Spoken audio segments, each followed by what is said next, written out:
একদা বহু দূরে এক রাজ্যে ঠিক আছে। তারপর রাজা একদিন ঠিক করলেন যে তিনি এক অদ্ভুত প্রাণী খুঁজবেন যা রাজ্যের সবার অনেক পছন্দ হবে। অনেক খোঁজার পর তিনি এক সোনালি ডানাওয়ালা পাখি খুঁজে পেলেন। রাজা পাখিটিকে প্রাসাদে নিয়ে এলেন এবং তার জন্য এক সুন্দর খাঁচা তৈরি করলেন। এই পাখিটা দেখতে ছিল এত সুন্দর, আর তার গানের সুর ছিল অসাধারণ। রাজা খুব খুশি হয়ে পাখিটাকে তার রাজ্যে নিয়ে এলেন এবং সবাই তার গান শুনে মুগ্ধ হয়ে গেল। তারপর একদিন পাখিটা রাজকুমারীকে এক রোপণ কক্ষের সন্ধান দিল, যেখানে লুকানো ছিল এক পুরনো বই, যাতে লেখা ছিল রাজ্যের এক প্রাচীন রহস্যের কথা।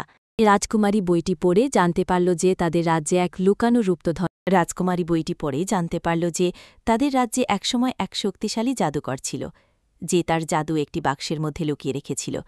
সেই বাক্সটা খুঁজে বের করলে রাজ্যের উন্নতি হবে এবং সবাই আরও সুখে থাকবে। রাজকুমারী তখন সেই বাক্সটা খোঁজার সিদ্ধান্ত। রাজকুমারী অনেক কষ্ট করে সেই বাক্সটা খুঁজে বের করল এবং সেটা খোলার পর দেখল যে ভেতরে রয়েছে এক ম্যাজিক্যাল আলো। সেই আলো রাজ্যের সব কিছু বদলে দিল। গাছপালা আরও সবুজ হয়ে উঠল, আর সবাই আরও সুখী হয়ে গেল। রাজকুমারী তার সাহস আর বুদ্ধির জন্য সবার কাছেই প্রশংসিত হল এবং রাজ্যের সবাই আনন্দে বসবাস করতে থাকল।